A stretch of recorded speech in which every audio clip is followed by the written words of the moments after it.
సృష్టికర్త ఒక బ్రహ్మ, అతనిని సృష్టించినదొక అమ్మ.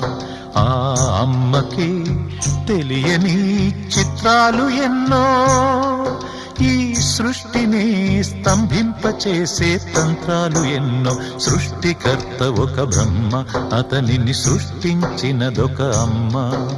సృష్టికర్త ఒక బ్రహ్మ, అతనిని సృష్టించినదొక అమ్మ.